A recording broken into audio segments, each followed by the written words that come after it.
Good morning प्यारे बच्चों। तो लास्ट लेक्चर में हम आई थिंक ग्राफ्स के बारे में बात कर रहे थे कि ग्राफ्स किस किस तरीके से हम लोगों को देखने हैं, किस फंक्शंस के ग्राफ किस तरीके से होते हैं। जैसे हमने देखा मॉडुलस फंक्शन के ग्राफ देखे, बोथ टाइप के ग्राफ होते हैं। देन हम इस टाइप के ग्राफ्स में भी पहुँचे, क्यूबिक एंड क्वाड्रेटिक के बारे में बात करा।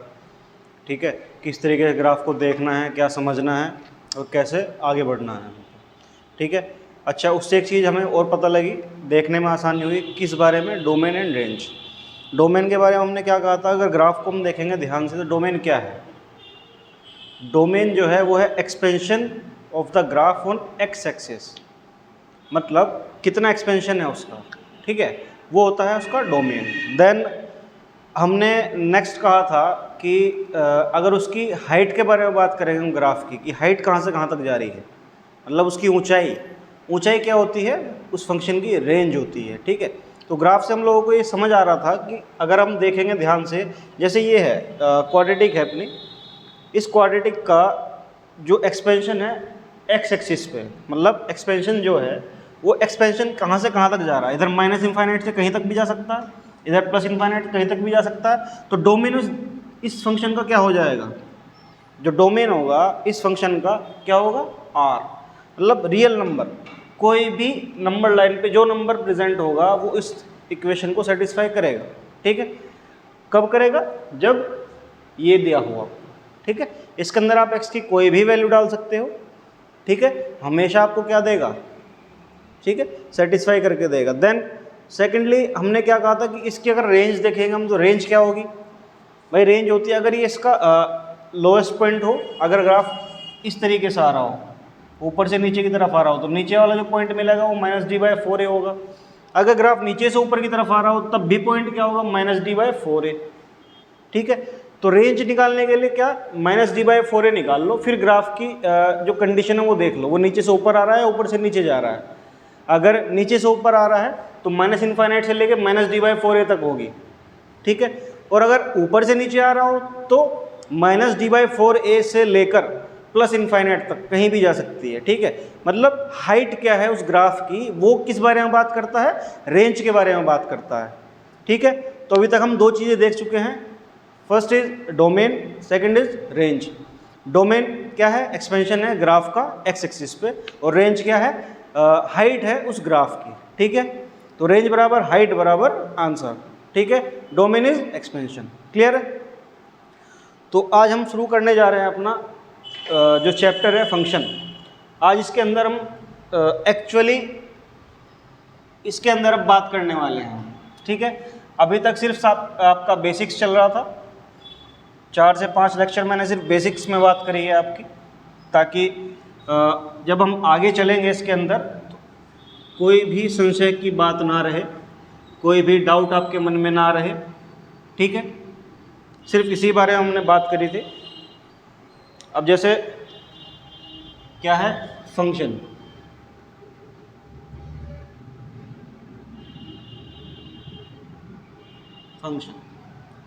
फंक्शन से पहले देखते हैं हम लोग क्या है set. What is a set, A set is a collection of well defined objects. ठीक है, एक कलेक्शन है, ठीक है, कोई ऑब्जेक्ट्स हैं उनका एक कलेक्शन है जो वेल डिफाइंड है, मतलब जिसके बारे में कोई भी डाउट ना रहे, ऐसी बात कही गई हो। अच्छा, वेल डिफाइंड का जो मतलब होता है वो क्या होगा, वेल डिफाइंड। सेट के अंदर एक यही जो दो शब्द हैं वो बहुत ज़्यादा इंपॉर्टेंट है। किस लिहाज से, डेफिनेशन के लिहाज से। जब तक आपको किसी चीज़ के बारे में पता नहीं है तो आप उसके बारे में कुछ कह पाओगे, नहीं कह पाओगे। अच्छा, जैसे मैं कह दूं कि इस क्लास के अंदर स्टूडेंट्स विद मोर देन 80%। अच्छा, दूसरी बात मैं ये कह रहा हूँ, स्टूडेंट्स हैविंग हाई इंटेलिजेंसी, दोनों में से कौन सी बात ज़्यादा प्रॉपर है? कौन सी एक बात ऐसी है जिसके बारे में हम देखते ही कह सकते हैं कि ये एक अच्छे तरीके से डिफाइन की हुई बातें हैं, इसके बारे में अगर कोई मेरे से पूछता है तो मैं बता सकता हूँ, एकदम सटीक बातें बता सकता हूँ इस बारे में। जैसे इस क्लास के अंदर मान लो 80 बच्चे पढ़ रहे हैं, ठीक है। अब 80 बच्चों में से अगर मैं ये कह दूं कि वो बच्चे अपने हाथ उठाएं जिनके परसेंटेज 80% से ज़्यादा हो,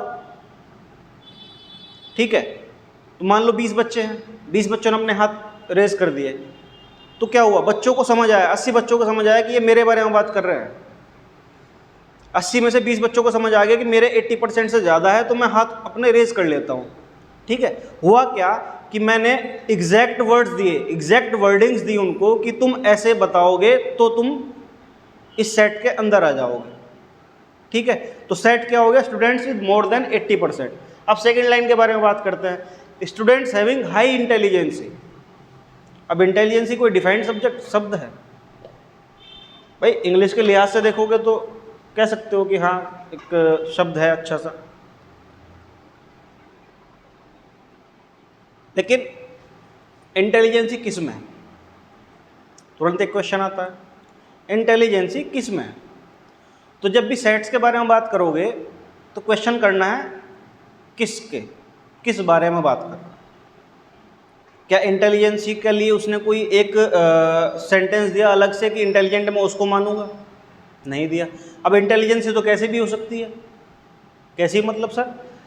इंटेलिजेंसी तो ये भी हो सकती है कि कोई बच्चा भाई आर्ट में बहुत अच्छा है, वो आर्ट में इंटेलिजेंट है। कोई बच्चा स्पोर्ट्स में हो सकता है इंटेलिजेंट हो, ठीक है। कोई बच्चा हो सकता है मैथ्स में बहुत इंटेलिजेंट हो। तो क्या प्रॉपरली डिफाइंड किया गया इस चीज़ को? नहीं किया गया, ठीक है। बस यही सेट है, ठीक है। इससे ज़्यादा बात हम इस बारे में नहीं करेंगे, ठीक है, अपने काम की है नहीं, ठीक है। सेकंड जो पॉइंट है आपका वो है रिलेशन।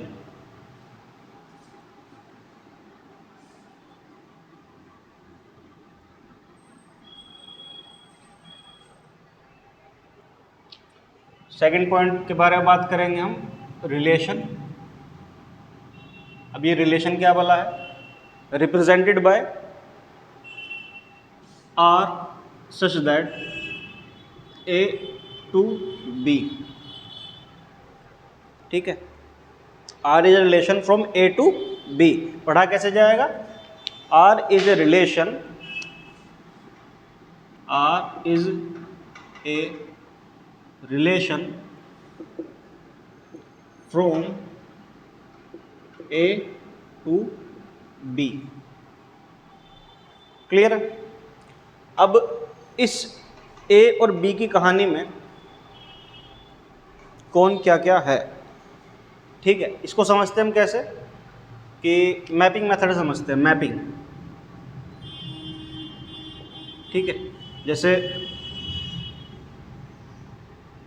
एक केस अपना ये हो गया, सेकंड ये हो गया, थर्ड आपका ये हो गया, एंड फोर्थ आपका सपोज ये है केस। अब 4 क्यों बनाया मैंने? क्योंकि इसके अंदर 4 पॉसिबिलिटीज होती हैं। पहला जो रिलेशन होता है वो टाइप होता है 1-1, दूसरा many one, and third is one many, and fourth होता है मैनी मैनी, ठीक है। यहाँ तक समझ आया? अच्छा, रिलेशन कैसे दे दे, जैसे आर है वो इस टाइप से दिया, R A square and equals to B, और सेकंड में आपसे कह दे कि आर ए स्क्वायर या A square equals to B, same इसी टाइप से। थर्ड आपसे कह दे जैसे R A equals to B square and last one is R A square equals to B square. Clear? 4 case बनाए मैंने, ठीक है। अब इन 4 केस से हम समझते हैं, और इसके अंदर एक चीज़ और याद रखनी है आपको, जैसे ये A जो है A belongs to set of A and B belongs to set of B। ये जो A है ये सेट A से आ रहा है, और ये जो B है ये सेट B से आ रहा है। A और B 2 सेट हैं जिनके बीच में एक रिलेशन डिफाइन है। रिलेशन किस तरीके से डिफाइन है कि A स्क्वायर जो है वो B के बराबर है, ठीक है। अब समझते हैं इसको, जैसे इधर लिख दे 1 2 एंड 3, इधर 1 4 9। तो A स्क्वायर B, 1 का स्क्वायर 1 एंड 2 का स्क्वायर 4, ऐसे ही 3 का स्क्वायर 9। तो ये एक का तीर एक को लग रहा है, यानी कि 1 1, ठीक। एक तीर सिर्फ एक को लग रहा है तो 1 1, ठीक है। अच्छा, इसी केस को अगर मैं थोड़ा सा और वेल डिफाइन कर दूं, जैसे 1 -1 2 एंड -2 3 एंड -3, इधर फिर से सेम है 1 4 एंड 9। इस बार देखो 1 का स्क्वायर क्या होगा, 1 होगा, और -1 का सर वो भी 1 होगा। अच्छा, 2 का स्क्वायर क्या होगा सर 4 होगा, और -2 का स्क्वायर सर 4 होगा। ऐसे 3 का स्क्वायर 9 एंड -3 का स्क्वायर दैट इज आल्सो 9। तो इस बार क्या हो रहा है, मैनी टू वन, ज़्यादा के तीर एक को लग रहे हैं, 2 के तीर एक को लग रहे हैं, या 3 के तीर एक को लग रहे हो, 4 के तीर एक को लग रहे हो, या क्या मैनी टू 1। अच्छा, ऐसे ही कह दे अगर A equal to B square, इसी को अगर उल्टा कर दूं, जैसे 1 4 एंड 9, इधर 1 -1 2 -2 3 एंड -3। A जो है वो B स्क्वायर के बराबर है, A जो है वो B स्क्वायर के बराबर है, ठीक है। A equals to B square, तो इसके बराबर हो। ऐसे ही अब यहाँ देखो 4 किसका स्क्वायर हो सकता है, 2 का, और 4 -2 का भी स्क्वायर हो सकता है। ऐसे 9 किसका स्क्वायर है, 3 का, और -3 का भी स्क्वायर हो सकता है। A equals to B square, A equals to 3 का square and A equals to -3 का स्क्वायर। ऐसे यहाँ 4 किसका स्क्वायर है, 2 का, और -2 का भी। तो इस बार क्या हो रहा है, एक से ज़्यादा को तीर लग रहे हैं, 1 टू मैनी। ऐसे ही जो फोर्थ केस हो जाएगा, अब मान लो सपोज करो, जैसे मैं लिख दूँ A square equals to B square है। अब इसको समझो 1 और -1 से, इधर भी 1 और -1। तो 1 का स्क्वायर क्या होता है, 1 होता है, ठीक। ऐसे ही -1 का स्क्वायर क्या होगा भाई, -1 का स्क्वायर भी 1 के बराबर हो सकता है। ऐसे ही 1 का स्क्वायर -1 के बराबर हो सकता है। ये समझ आ रही है? ऐसे ही -1 का स्क्वायर -1 के स्क्वायर के बराबर होता है, और -1 का स्क्वायर 1 के स्क्वायर के भी बराबर होता है। ऐसे 1 का स्क्वायर 1 के बराबर भी होता है, और 1 का स्क्वायर -1 के भी बराबर होता है। या ऐसे लिख दो 2 और -2, इधर भी 2 और -2, तो 2 का स्क्वायर 2 के बराबर होता है, हाँ होता है। 2 का स्क्वायर -2 के स्क्वायर के भी बराबर होता है, हाँ होता है। ऐसे -2 का स्क्वायर 2 के स्क्वायर के बराबर होता है, हाँ होता है। ऐसे -2 का स्क्वायर -2 के स्क्वायर के बराबर होता है, हाँ होता है। तो इस बार ये क्या बन गया केस, मैनी, एक के तीर एक से ज़्यादा को लग रहे हैं, और एक के तीर 2 को लग रहे हैं, 2 के तीर 1 को लग रहे हैं, इस तरीके से मैनी, ठीक। ज़्यादा की बातें हो रही है, ठीक है। रिलेशन आपके यही होते हैं, पढ़ने का तरीका 1 to 1, many to 1, 1 to many, ऐसे ही मैनी टू मैनी। क्लियर? अब बात करते हैं हम किसके बारे में, फंक्शन के बारे में।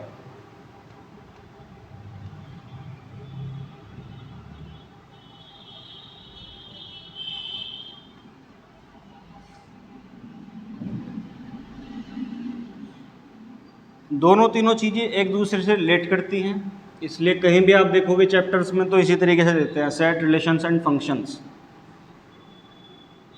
सेट्स बताता है कि क्या है, किस किस को मैं सेट मानूं। फिर रिलेशन क्या होता है, दो सेट के बीच में कोई भी एक संबंध बना दिया तुमने। संबंध कितने टाइप के हो गए आपके जो रिलेशन है, 4 टाइप के, one one, many one, one many and many many. Clear है। अब बात करते हैं हम फंक्शन के। फंक्शन क्या है, एक स्पेशल टाइप ऑफ रिलेशन है, special type of relation.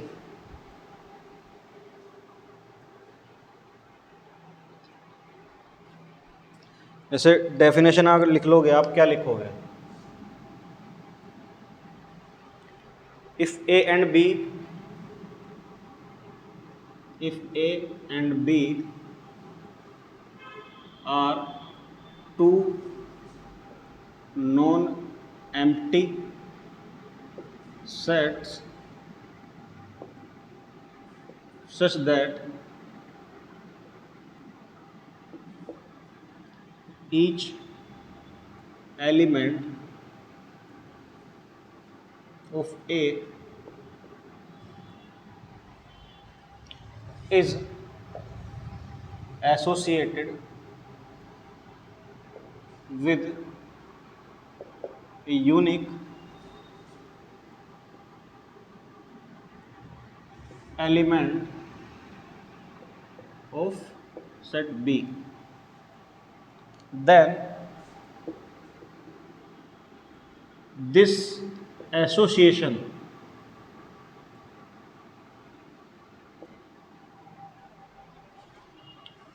is known as function। मतलब कोई भी दो नॉन एम्प्टी सेट है ए और बी, क्या कह रहा है, सेट ए का हर एलिमेंट एक यूनिक एलिमेंट से अटैच हो बी के, तो वो जो एसोसिएशन बन रहा है उस एसोसिएशन को हम क्या कहेंगे, फंक्शन कहेंगे। ठीक है। अच्छा, इसको एग्जामिनर आपको 2 टाइप से दे सकता है, सिनोनिम्स जिसको बोलते हैं, सिनोनिम्स। ठीक है। फंक्शन को आपको कभी कभी कह सकता है एग्जामिनर, जैसे correspondence,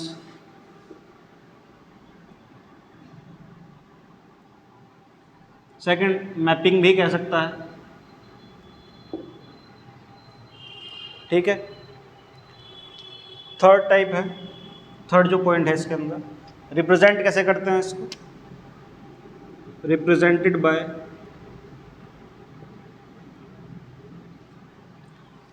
F such that A to B। ठीक है। पढ़ने का तरीका क्या है, A इंटू B। ठीक है। अब ये A और B क्या है, ठीक है, A जो है इसके अंदर, ये जो A है इसको बोलते हैं अपन लोग डोमेन, और ये जो B है इसको बोलते हैं कोडोमेन।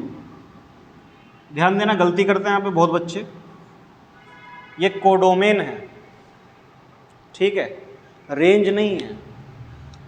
कोडोमेन का ही एक पार्ट होता है जिसको हम बोलते हैं क्या है, रेंज। अच्छा, डोमेन को हम क्या कह सकते हैं, डोमेन जो होता है वो होता है इस फंक्शन का इनपुट, और रेंज जो होता है वो होता है आउटपुट। और जो कोडोमेन है, याद रखना इस चीज को ध्यान से, codomain is not output, codomain output नहीं होता है। कोडोमेन होता है एक सरकारी सेट, उसके अंदर बहुत सारी वैल्यूज हो सकती है। ठीक है। जैसे 2 सेट हो गए, इसके अंदर बहुत सारी वैल्यूज होगी, 1 2 3 4 5 6, कुछ भी हो सकता है आपके रेंज के आंसर सिर्फ 2 3 एंड 4 आ रहे हो, और ये पूरा सेट क्या हो जाता है, डोमेन। रेंज क्या होगी आपकी, 2 3 एंड 4, तो कोडोमेन रेंज का पार्ट होता है। ठीक है, रेंज नहीं होती है, आंसर नहीं होता है पूरा ओवरऑल। ठीक है, ये चीज़ समझने की है, समझिएगा इसको।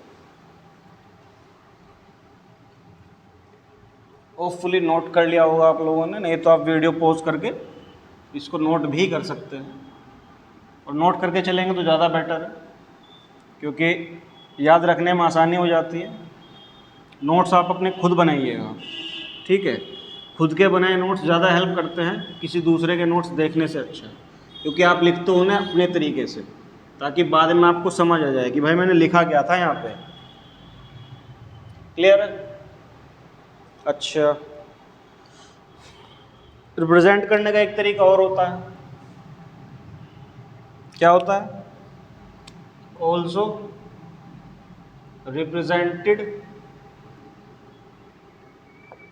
Bye y equals to F X, ठीक है। अब फंक्शन को लिखने के दो तरीके होते हैं, ठीक। एक तो होता है मैपिंग मेथड, दूसरा होता है आपका ऑर्डर्ड पेयर मेथड, ठीक है। मैपिंग से समझते हम है क्या है। जैसे कोई एक फंक्शन आपको दे दे y equals to X plus 1, ये एक फंक्शन दिया आपको।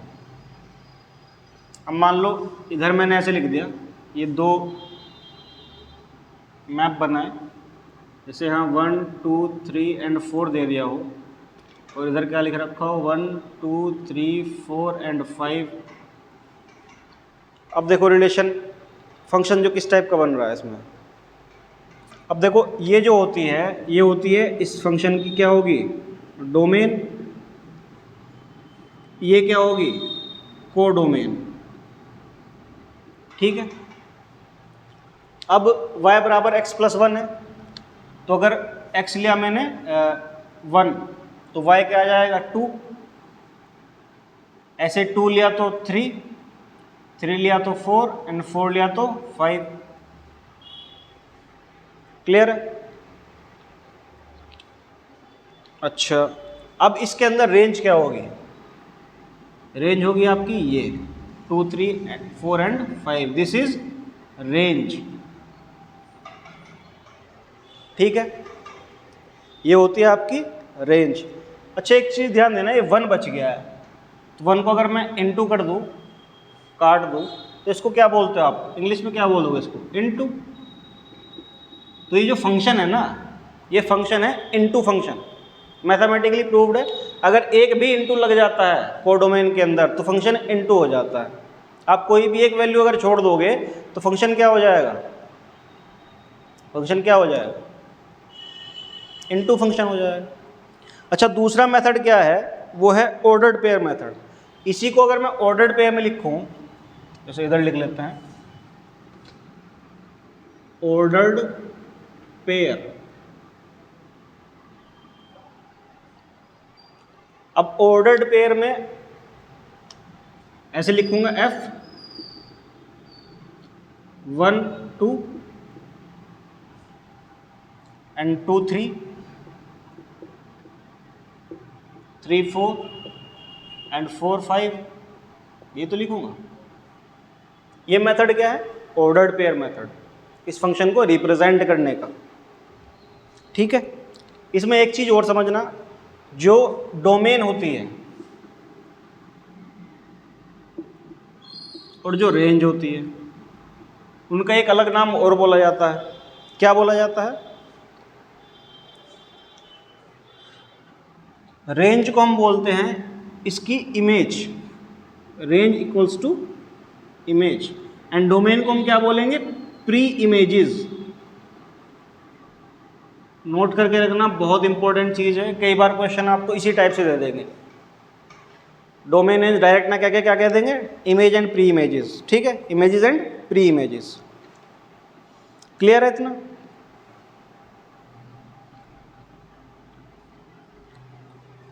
अब फंक्शन के बारे में कुछ बहुत इंपॉर्टेंट चीज़ है, ताकि फंक्शन देखते ही पता चल जाए कि फंक्शन है या नहीं है। कुछ पॉइंट्स हैं, 3 पॉइंट्स हैं, उनके बारे में हम बात करेंगे अब, कि कैसे होती है चीज़, कैसे आप डिफाइन करोगे उस चीज़ को। फंक्शन को पहचानने का तरीका,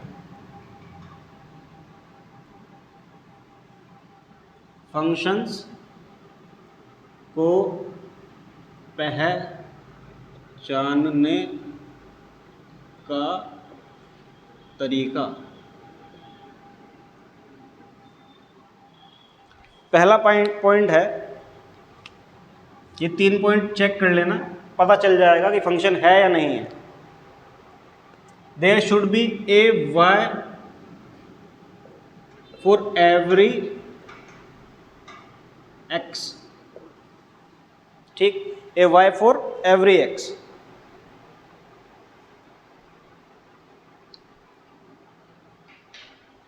दूसरा पॉइंट है,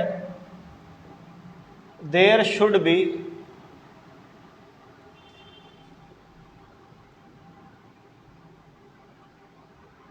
only one Y for every X. मतलब हर y के लिए एक x होना बहुत ज़रूरी है और हर y के लिए सिर्फ एक ही, हर x के लिए सिर्फ एक ही y हो, ठीक। ए y for every x, A y होना चाहिए हर x के लिए। दूसरा पॉइंट क्या कह रहा है कि हर x के लिए सिर्फ एक y होना चाहिए, यूनिक। तीसरा पॉइंट क्या कह रहा है, for every x y should be defined, y defined होना चाहिए। क्लियर है? ये 3 पॉइंट आपने लिख लिए हों तो चलो आगे चलते हैं। एक क्वेश्चन कह दे, find which is function and which is not.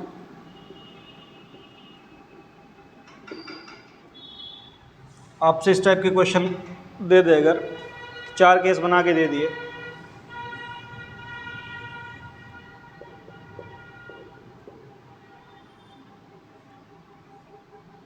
दूसरा केस आपको ये दे दिया,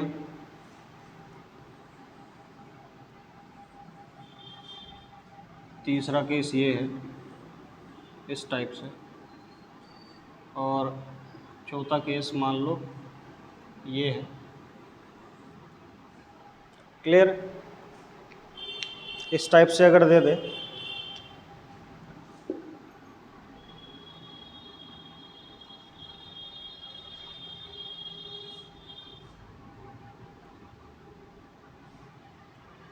ठीक,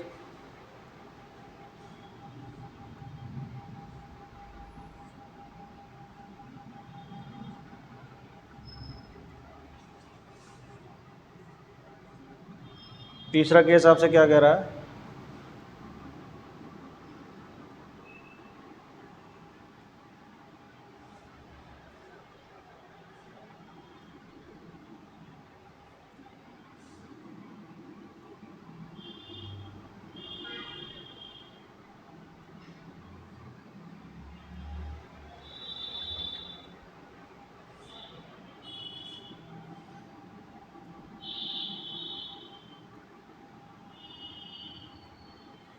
और चौथा केस क्या है,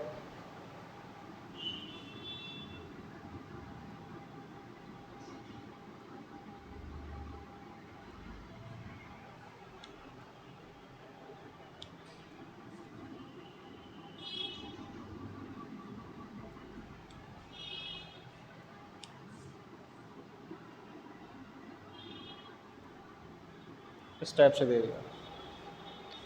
अब देख के बताना है कि कौन सा फंक्शन है और कौन सा फंक्शन नहीं है। पहला पॉइंट क्या है, a Y for every x. ये साइड क्या है, एक्स है, और ये साइड क्या है, वाई। सेम ऐसे ये एक्स है और ये वाई है, ये एक्स और ये वाई, ये एक्स और ये वाई। क्या कह रहा है, a Y for every X, हर एक्स के लिए एक वाई, ठीक है। दूसरा पॉइंट क्या है, there should be only one Y for every X, सिर्फ एक वाई हो एक एक्स के लिए, मतलब ये फंक्शन है। डिफाइन की तो अभी बात ही नहीं हो रही इसमें, ठीक है। दूसरा क्या कह रहा है, a Y for every X, हर एक्स के लिए एक वाई हो, there should be only one Y for every x.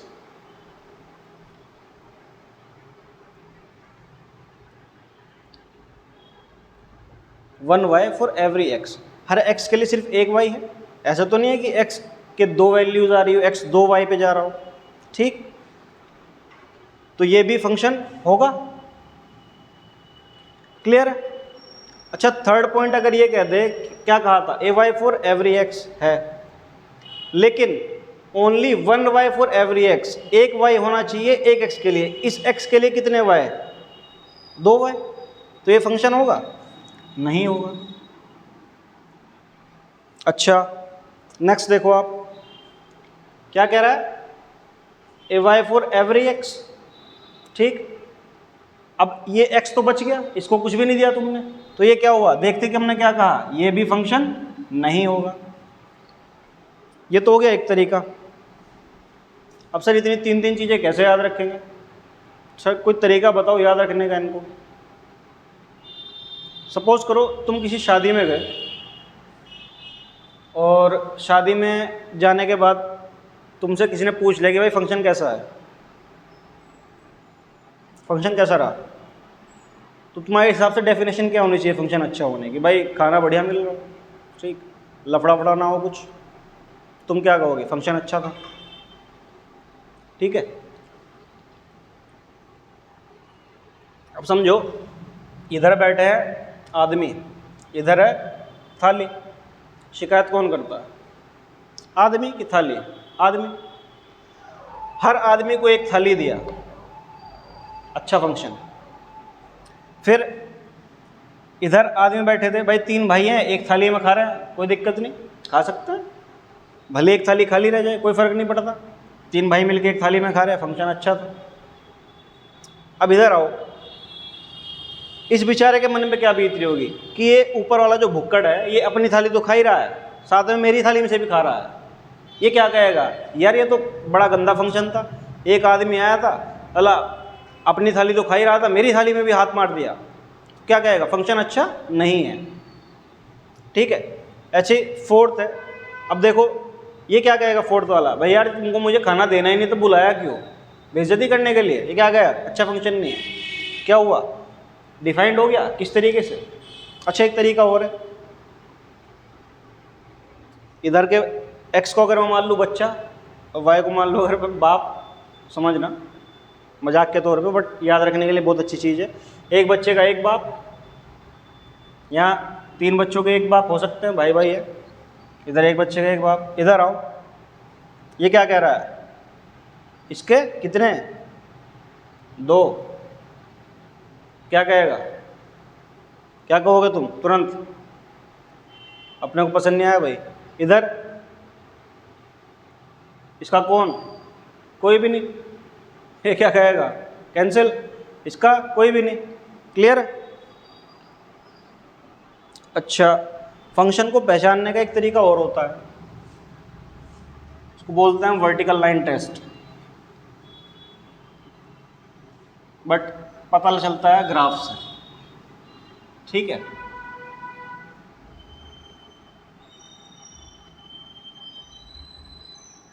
Vertical line test, उससे देख के कैसे पता चलता है कि फंक्शन है या नहीं है। सपोज करो कोई भी एक ग्राफ है, ठीक है, सपोज करो जैसे ये एक ग्राफ है, इस तरीके से जा रहा है, तो करना क्या है, इसमें तुम्हें एक वर्टिकल लाइन डाल के देखनी है।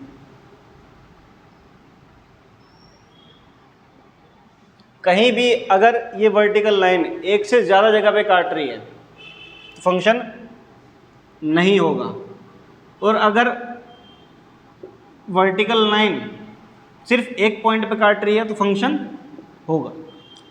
जैसे एक ये दे दिया आपको X square plus Y square बराबर 9, तो सर्कल है, सेंटर क्या होगा 0 0, रेडियस क्या होगी 3। अब वर्टिकल लाइन डाल के देखो इस पर कितनी जगह काट रही है, 2 जगह। फंक्शन है या नहीं है? नहीं है। तो वर्टिकल लाइन टेस्ट क्या कहता है, एक वर्टिकल लाइन डालो,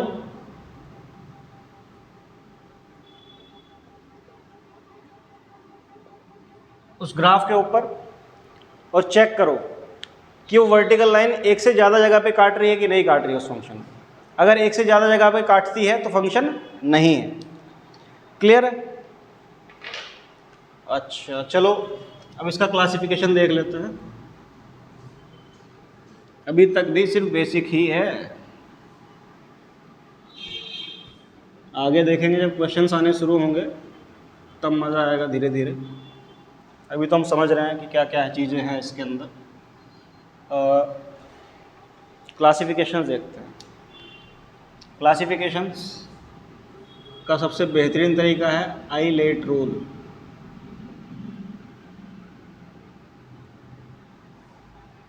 आइलेट रूल, इसमें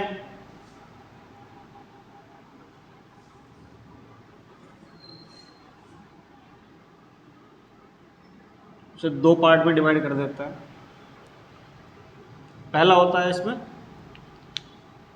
algebraic,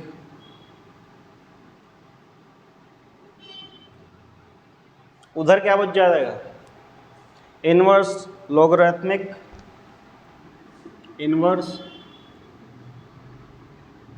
logarithmic, trigonometric and exponential.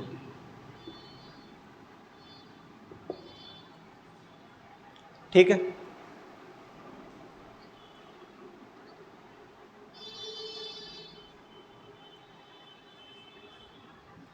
Inverse function, logarithmic function, trigonometric function and exponential function. नाइंसाफ़ी नहीं होगी सर, उधर 4 इधर अकेला, बेचारा अकेला। अकेला तब तक है जब तक इसकी खुद की सेना नहीं देख लेते हो तुम। इसकी सेना में कितने सिपाही हैं ऑलरेडी, जब तक तुमको लग रहा है ये बहुत छोटा फंक्शन है। इसके भी कितने पार्ट, 4 पार्ट।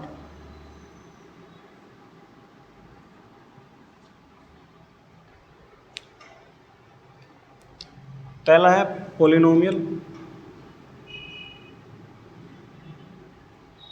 ठीक है। दूसरा है रेशनल, तीसरा है इर्रेशनल,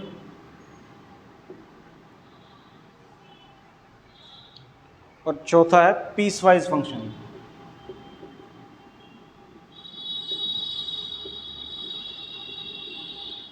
अब इस पीसवाइज फंक्शन के भी कितने पार्ट, 5 पार्ट।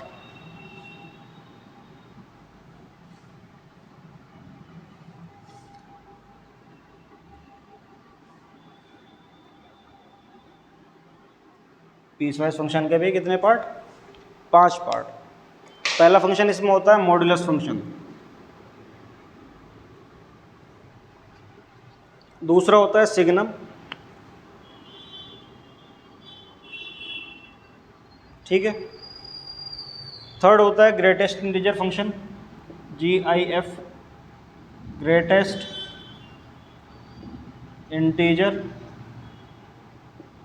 फंक्शन। फिर होता है fractional part function, FPF, fractional part function. Clear है? And last one is piecewise function itself.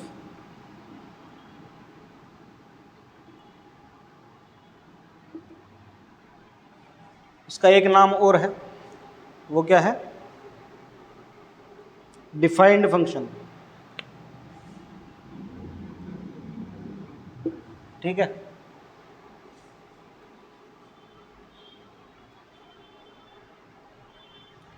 Piecewise function में लिमिट्स एंड कंटिन्यूटी में बात होती है, और डिफरेंशियल इक्वेशंस में, ठीक है, डिफरेंशिएशन में, सॉरी। तो धीरे धीरे हम ये चार्ट आप लोग ड्रॉ कर लेना, ठीक है। आइलेट के हिसाब से इन लोगों को डिवाइड करते हैं, एल्जेब्रिक हमने अलग कर दिया, उधर बचते हैं 4, inverse, logarithmic, trigonometric and exponential.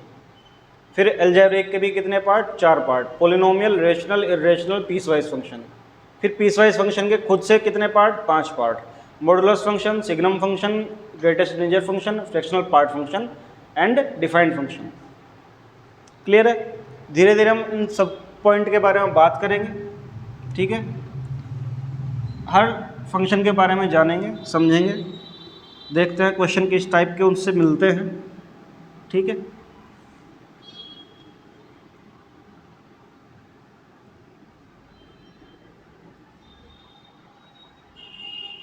ऐसे पहला फंक्शन है आपका, पहले बात करने वाले हम किसमें, पोलिनोमियल। पहला है आपका पोलिनोमियल।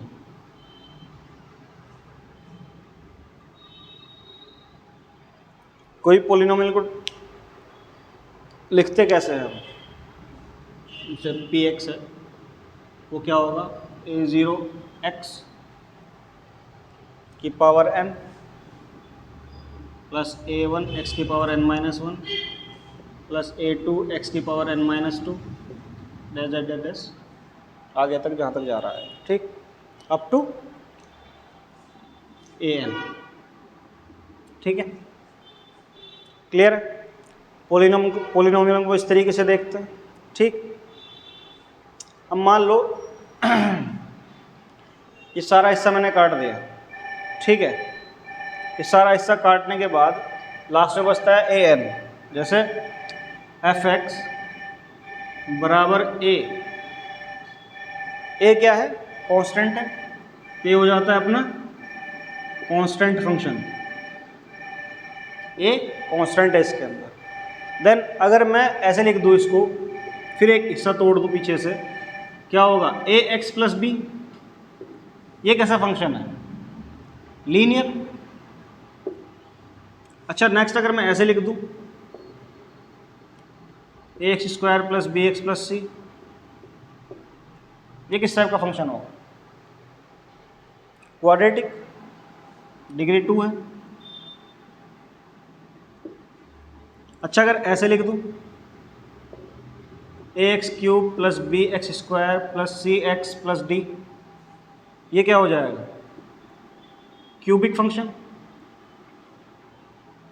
अच्छा अगर मैं ऐसे लिख दूँ, ए एक्स की power 4 plus B x cube plus C x square plus D x plus E, ये क्या हो जाता है, बाई क्वाड्रेटिक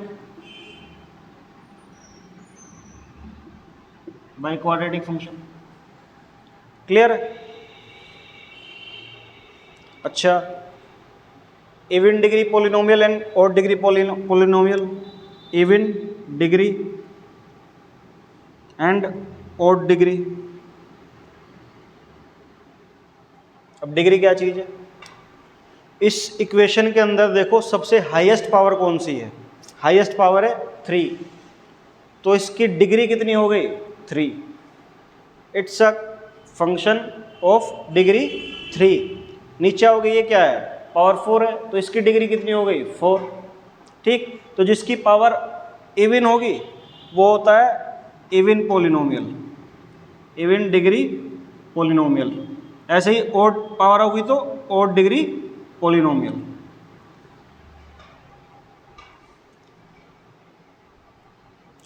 अच्छा एक पॉइंट बहुत अच्छे से याद रखना है तुम्हें, मार्क कर लेना इसे कॉपी के अंदर, कि जो भी ऑड डिग्री पोलिनोमियल होते हैं, ऑड डिग्री पोलिनोमियल की जो रेंज होती है वो हमेशा आर होती है। ऑड डिग्री पोलिनोमियल की रेंज हमेशा आर होगी, ठीक है। क्लियर है, होपफुली ये क्लियर होगा।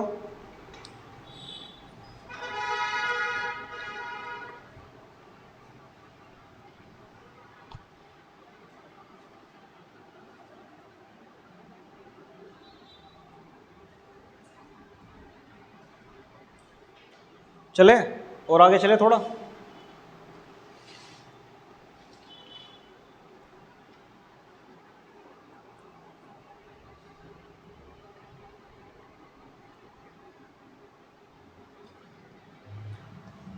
सेकेंड में बात करेंगे आइडेंटिटी फंक्शन। ठीक है, आइडेंटिटी फंक्शन क्वेश्चन करेंगे, आगे करेंगे। ठीक है, आज मोस्टली मेरे हिसाब से थ्योरी का ही पार्ट हो गया, आज कोई क्वेश्चन हो ही नहीं पाया, बट जाने से पहले एक आध क्वेश्चन हम करेंगे ज़रूर। जब तक क्वेश्चन नहीं होते तब तक मज़ा ही नहीं आता मैथ्स के अंदर। ठीक है, सेकंड जो है वो है आइडेंटिटी फंक्शन। 3 पॉइंट में बात करेंगे इसके बारे में। पहला पॉइंट y बराबर x हमेशा। ठीक है,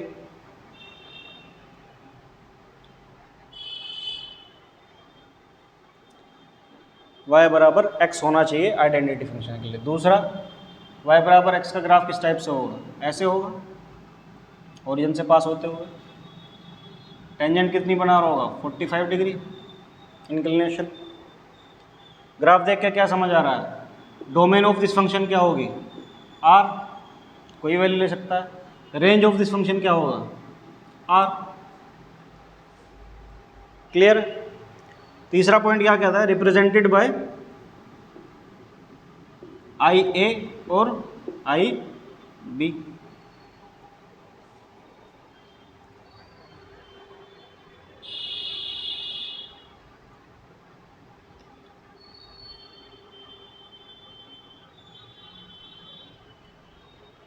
क्वेश्चन से समझते हैं। जैसे क्वेश्चन क्या दे दिया आपको, मान लो कि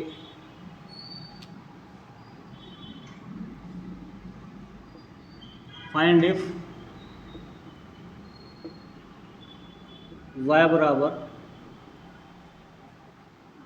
mode x minus 1 plus mode x minus 2 plus mode x minus 3 is an identity function, is an identity function।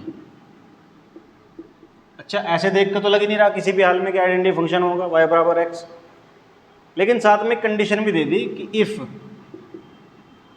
जो x है वो कहाँ से कहाँ तक हो।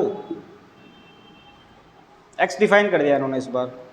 x क्या कह रहा है? अगर 2 से 3 के बीच में हो तब बताओ क्या ये आइडेंटिटी फंक्शन होगा या नहीं होगा। अब 2 से 3 के बीच में देखो, 2 से 3 के बीच में ये प्लस होगा, ये माइनस होगा। ठीक, और 3 से छोटा है तो ये भी माइनस होगा। समझे?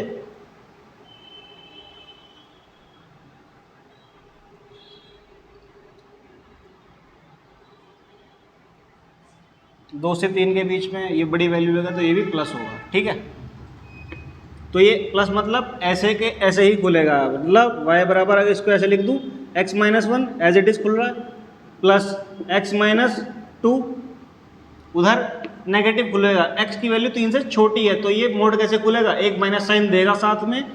ठीक, इस तरीके से।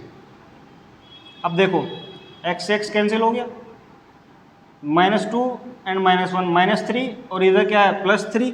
तो लास्ट में बचता क्या है? y बराबर x, मतलब आइडेंटिटी फंक्शन है। क्लियर? इसके बाद जो नेक्स्ट है वो है आपका constant function.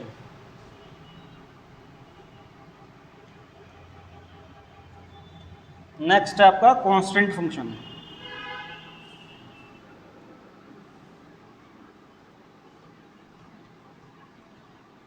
Represented by y equals to a b c d e f g h, कुछ भी हो सकता है, और वो सब क्या होंगे? कांस्टेंट होंगे। थर्ड आपका कांस्टेंट फंक्शन।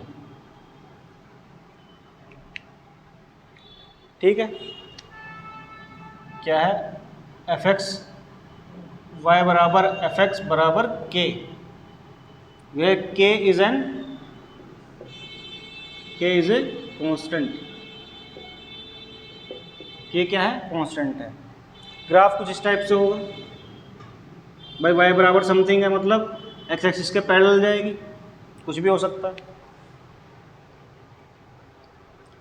डोमेन इस फंक्शन की क्या होगी, एक्सपेंशन बताया था, एक्सपेंशन कहाँ से कहाँ तक है, r।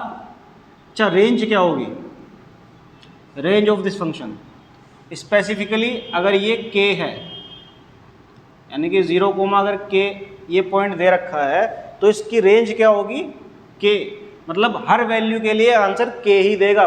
x के अंदर आप कुछ भी डालो, fx के अंदर कुछ भी डालो, x की कोई भी वैल्यू दो, आंसर आपको हमेशा k के रूप में मिलेगा। ठीक, जैसे कह दे कि f ऑफ, जैसे एक क्वेश्चन दे रखा है कि y बराबर fx इक्वल्स टू 3, तो अगर मेरे से कोई पूछ ले f ऑफ 1 क्या होगा, कांस्टेंट सर 3 होगा, f ऑफ 2 क्या होगा सर, वो भी 3 होगा, f ऑफ 4 क्या होगा सर, वो भी 3 होगा। अच्छा, मैं कहूँ f ऑफ -1 क्या होगा सर, वो भी 3 होगा, f ऑफ -2 क्या होगा सर, वो भी 3 होगा, f ऑफ -4 क्या होगा सर, वो भी 3 होगा। अच्छा, ऐसे कह दे कि f ऑफ 1/2 सर, वो भी 3 ही होगा, f ऑफ 3/4 सर, वो भी 3 होगा।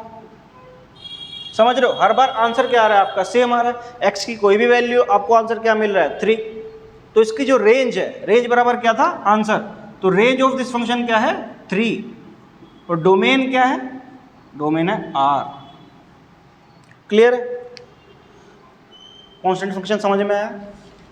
डोमेन कुछ भी हो सकती है, रेंज क्या होगा, जो वो आंसर दे रहा है हर बार, क्या दे रहा था आंसर, ये fx इक्वल्स टू 3 में हर बार 3 आंसर दे रहा था, मतलब कॉन्स्टेंटली चेंज नहीं हो रहा है, सिर्फ एक वैल्यू है जो इसको सेटिस्फाई कर रही है, रेंज में सिर्फ एक ही वैल्यू है इसकी। ठीक है,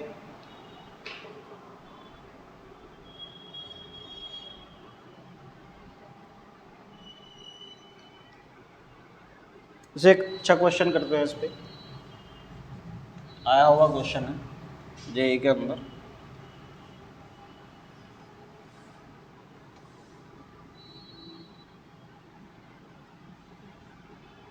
जैसे क्वेश्चन क्या कह रहा है आपसे कि क्वेश्चन दे रखा है जैसे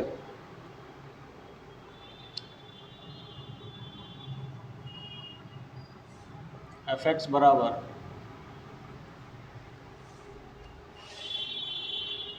cos square x plus sign की पावर 4x अपॉन cos की power 4x plus sine square x, और आपसे पूछ ले क्या, देन f ऑफ 2015 अगर पूछ ले या 2023 पूछ ले, तब क्या होगा। देखो, देखने में बड़ा खतरनाक लग रहा है भाई, f ऑफ 2023 क्या पूछ लिया, उसको सॉल्व देखो कैसे करता है। इसका न्यूमरेटर देखो आप, cos square x plus sign की पावर 4x है, cos स्क्वायर x ऐसे ही रहने देता हूँ, साइन स्क्वायर x का स्क्वायर लिख दूँ इसको अगर ऐसे लिखते हो तो फिर क्या होगा, cos square x plus 1 minus cos square x लिख सकता हूँ। देखो ध्यान से, sine square x plus cos square x क्या होता है, 1 होता है, तो साइन स्क्वायर x को क्या लिख सकता हूँ, 1 minus cos square x।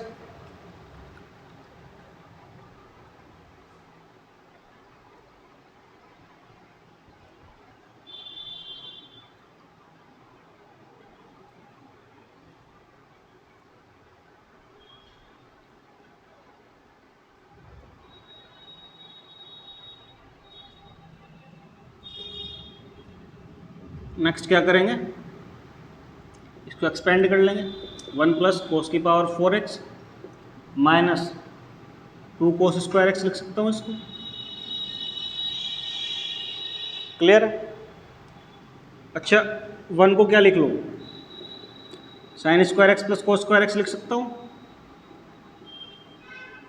Plus cos की power 4x minus 2 cos square x। Cos square x और -2 कोस स्क्वायर एक्स, बचता क्या है sign square x plus cos की पावर 4x। कुछ मिलता जुलता लग रहा है, sign square x plus cos की पावर 4x, तो न्यूमरेटर किसके बराबर आ गया, डिनोमिनेटर के। मतलब इसको क्या लिख सकता हूँ कि sine square x plus cos की power 4x upon sine square x plus cos की पावर 4x कैंसिल हो जाएगा। आंसर क्या है 1। ये क्या निकल गया भाई, ये तो मजाक हो गया। ये क्या निकला, fx जो है क्या आ रहा है 1 आ रहा है, मतलब ये क्या है कांस्टेंट फंक्शन है। ये क्या निकल गया कांस्टेंट फंक्शन, सारा पासा ही उल्टा पड़ गया। मतलब f ऑफ 2023 भी क्या ही होगा 1 ही होगा हमेशा। पूछा हुआ क्वेश्चन है, ठीक है।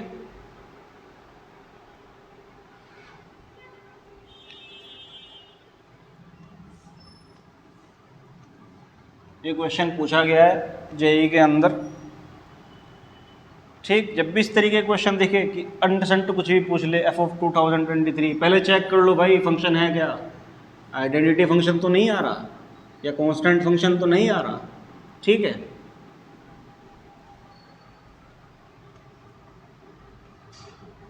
तो आंसर आपको आसानी से मिल जाएगा। जैसे नेक्स्ट क्वेश्चन आपसे क्या कह रहा है, इज fx बराबर mode of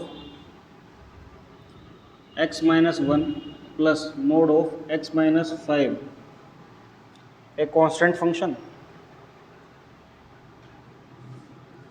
a constant function if x का जो इंटरवल दे रखा है वो कहाँ से कहाँ तक दे रखा है